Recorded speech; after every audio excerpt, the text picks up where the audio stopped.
किसी ने कहा बिना कलश के प्राण प्रतिष्ठा कैसे होगी, किसी ने कहा बिना कलश के प्राण प्रतिष्ठा कैसे होगी, किसी ने कहा जब चुनाव ही प्राण हो तो सोचो कौन सी प्रतिष्ठा दांव पे लगी होगी।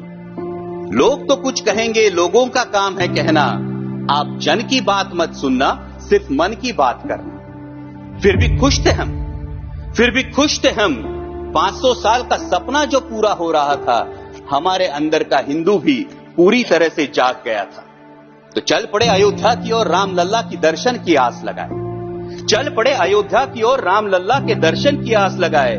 जो सामने नजारा देखा वो देखकर दंग रह गए। वो 3 मंजिलें, 400 खंबे, 32 सीढ़ियां, जय श्री राम का नारा लगाते हुए हम सीढ़ियां चढ़ने लगे।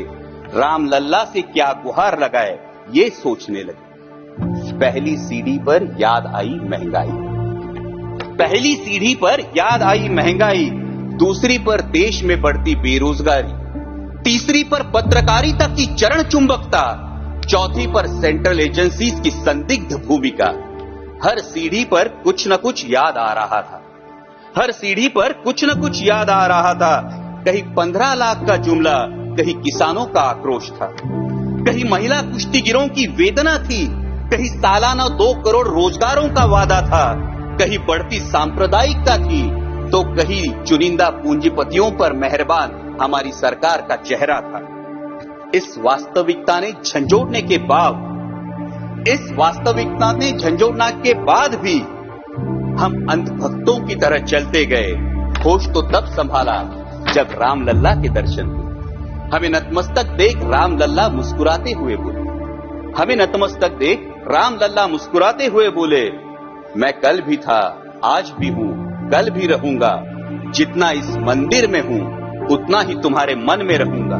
लेकिन याद रखना हमेशा, लेकिन याद रखना हमेशा, मैंने त्रेता युग में रामराज जलाया था, तुम कलियुग में जीते हो जहां संविधान ने गणराज जलाया है।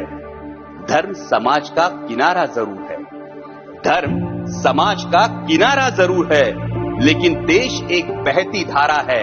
किनारे को धारा के बीच में लाया तो प्रवाह अड़ जाता है, प्रगति के पथ से हट जाता है। इसलिए धर्म का ठेकेदार नहीं, पहरेदार बनना चाहिए।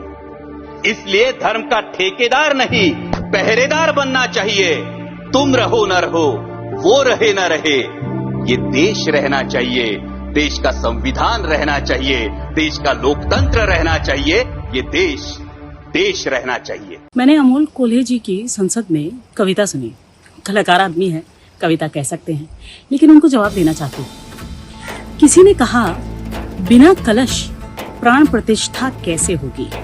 मैं पूछती हूँ, देश की भावनाओं को समझने की ताकत आप में कैसे होगी। 500 साल से व्याकुल मनों का गर्भगृह खाली था।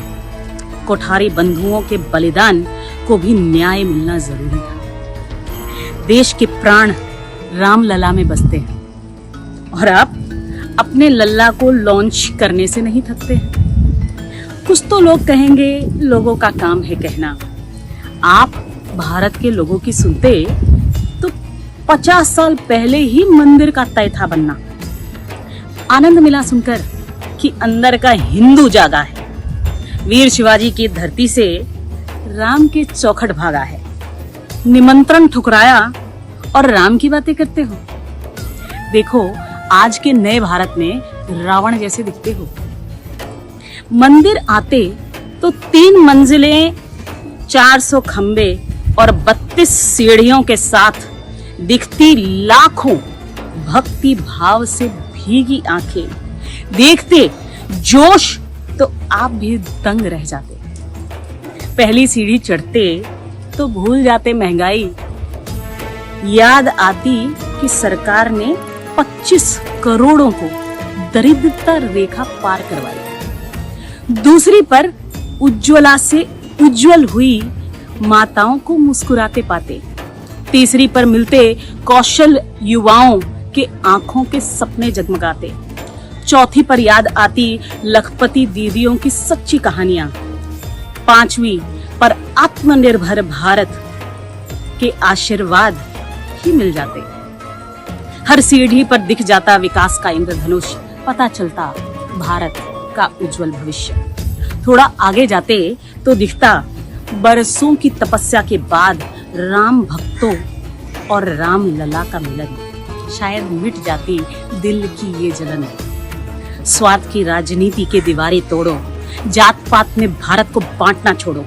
त्रेता युग में था राम राज्य, और अब तो ये तुमने भी माना है, कलयुग में संविधान ने गणराज्य लाया है। अगर देश बहती धारा है तो धर्म किनारा नहीं, इस समुद्र का समुद्र तल है।